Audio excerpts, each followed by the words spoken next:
Have you ever had any dreams about building your own game? Well, I guess maybe. It wouldn't be all that unreasonable for people to want to. I am personally a fan of level design, at least for the most part. And you know what? You'd figure that would have been a recipe for success with the first Super Mario Maker. And sure, while I did buy the game and spend a little bit of time with it, overall I wasn't super in love with it.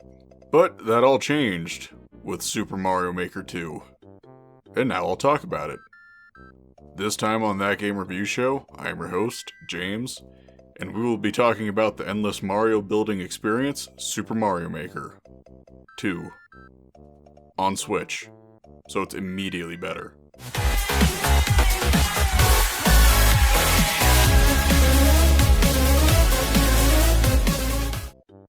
So this review will be separated into 3 different parts, each one a major part of the game. The 3 parts will be Story Mode, Endless Mode and Course Playing, and finally, the stage building.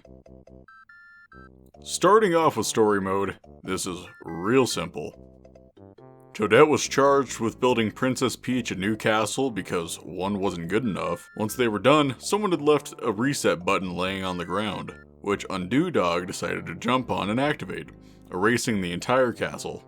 Since they only had so much money to start with, Toadette charges Mario with taking odd jobs that a Toad had picked up from random people. And that's it! Story Mode was a lot of fun, honestly. While it's essentially moving around a bare bones overworld and playing pre-designed levels, this was a great introduction to some of the different mechanics.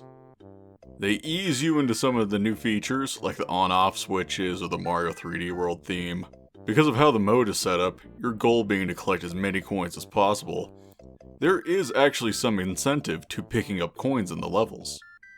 Sure, you could just blast through the levels picking up as few coins as possible, but that wouldn't work as well for trying to build everything. You spend the coins you pick up to rebuild the castle. You give Toadette the money and tell her what to build, and after so many levels are played that the part of the castle will be finished. There are several characters you can get missions from as well, not just from the Taskmaster Toad. You have to explore the overworld to find them, like Mr. Undo Dog and the Eraser. They'll have a few things for you to do, and after completing the few missions, they will give you a piece of clothing for your maker.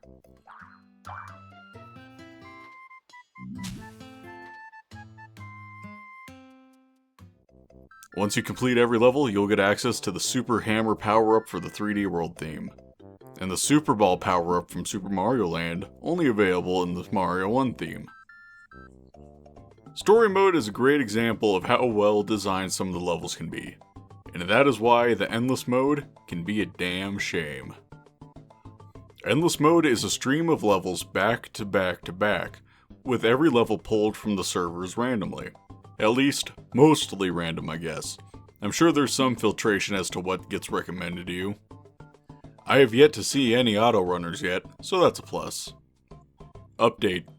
The day after I wrote the part saying I hadn't gotten many auto runners, I streamed a little bit of Super Mario Maker on Twitch. Shameless plug. And some of the last levels I played were all basically auto runners. This just about broke me. I was so mad after that.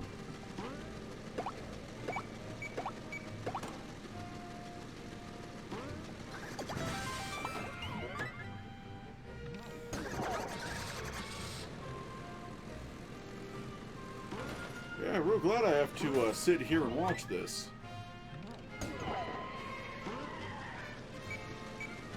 And it's uneasy, so I can't just skip it.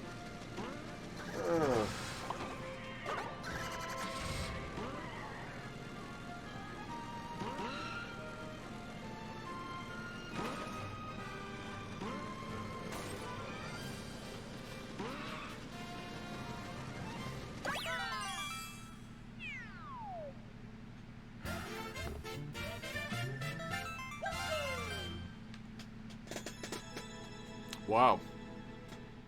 In fact, the entire system seems to have been improved.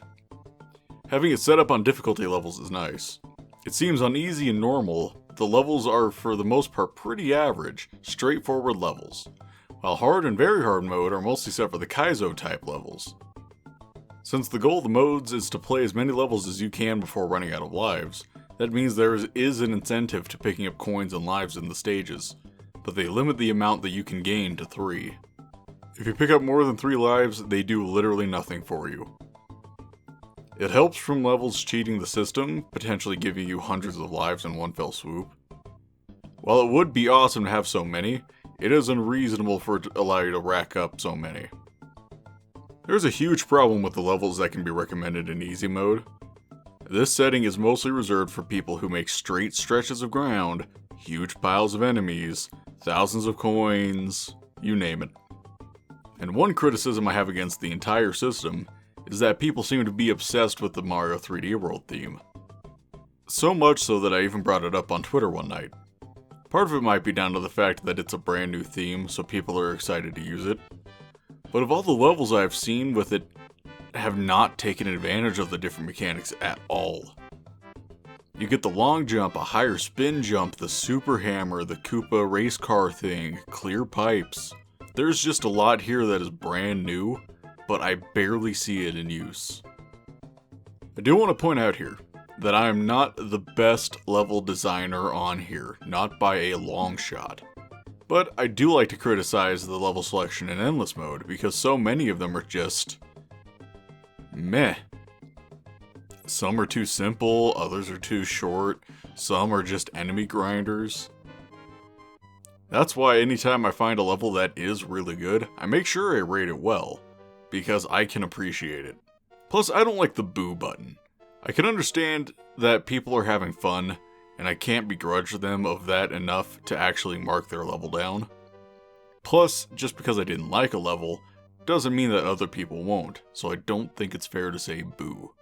This is off script. Apparently, the boo button helps to get rid of, like, super unfair levels, the auto runners, that kind of shit. The third section of the game, which is debatedly the biggest selling point, is the level designer. While the level creation isn't 100% lifted from the first Mario Maker, it is pretty goddamn similar, with some differences. And one of them is the overall control of the system. While the Wii U title had the advantage of the touchpad to do some inputs, this isn't fully an option on Switch. While you can use the touchscreen on the Switch in handheld mode, I found it to be a little annoying to use. So much so that even when I'm away from my TV, I take my Pro Controller along and primarily use that. Yeah, I think the controller scheme works very well. Like in the first game, you can augment some enemies and blocks with certain power-ups, like adding wings or a mushroom to make them bigger. In the first game, you would have to drop the mushroom onto the screen, and then place it on the enemy. But here all you have to do is press and hold the button on top of them, and it will bring up a small menu of various options. This also changes the way that various types of elements would be accessed, like changing the green Koopa to a red Koopa, removing the need to grab them and shake them around. There are various themes and level options. That's pretty obvious seeing as the first game had that, but they have overhauled it. Each theme has more options for levels than the first game, plus you can also choose to have water and lava that can rise up and down the screen. A neat little feature as well is that each stage also has a night mode variant, where the overall rules of the level change slightly depending on the base theme. The snow stage makes everything slippery, while I think the cave theme makes Mario jump super high and enemies act like they're in water. This massively increases the amount of potential that can be accessed. I really like making levels in this game. At the time of writing the script, I've made 4 full levels, but I had a blast making all of them. At this point, I'm actually at like 7 full levels.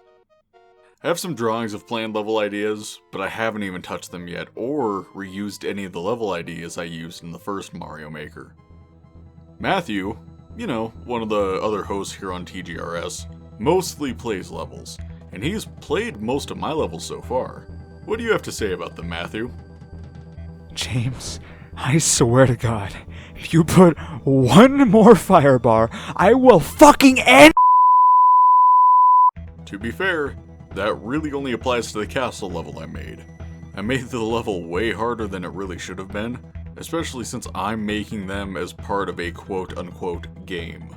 Yeah, one of the hardest levels I've made is level 1-4 in this. That probably won't stick. I may relabel that level to 4-4 or something. Or I can just leave it in like a cruel joke. Matthew's made some levels as well. This is unscripted. Matthew's made some levels as well. They're pretty good. He's kind of trolly with them. But I've played them all, at least the ones he's uploaded. They're not bad. They're definitely not bad. As far as the themes go, sure, the classic games are really nice to use. But what gets me going is the Mario 3D World theme.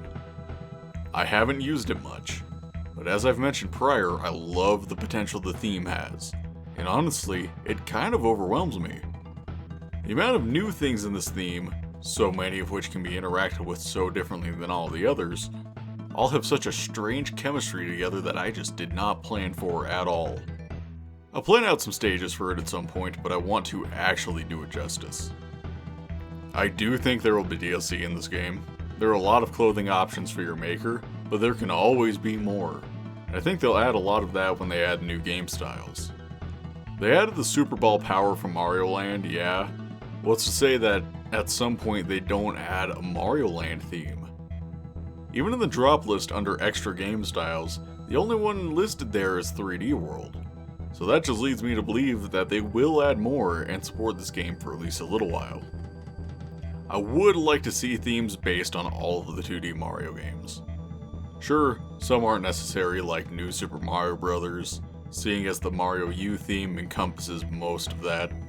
But it would be nice to see the blue shell power-up added in, same with the mini mushroom actually. Along the same lines of 3D World, imagine 2D versions of more of the 3D games. Mario 64 could have the different caps blocking off parts of the level, while a Mario Sunshine theme could add FLUDD. They would probably need to increase the level size a lot to take advantage of it. A Mario Galaxy theme where you're running around differently shaped platforms with the crazy gravity mechanics could be pretty awesome too. Having all these different themes would make this the ultimate Mario game. Sure, you could be telling yourself that they are waiting to add those themes into Mario Maker 3 on the next system they do, but I feel like they'll make the third game an actual 3D game maker, not a 2D one like these are. It just seems like the most logical progression. Maybe they'll have both 2D and 3D so they can reuse everything they've already made. So by the time this video comes out, I'll be in the middle of a trip to the mythical land of Kansas with my grandfather and cousin. Talk about an exciting trip going to Kansas during the hottest days of the year when it's already super hot there. But you know what? It'll be a lot of fun. And yeah, wish me luck if if I don't come back. I probably melted. Anyways, that's it for this week. If you enjoyed this video, please let us know down below. And leave a like and subscribe if you haven't already. We upload new videos every Wednesday. Next week should be Terrell's week, so come join us back here then.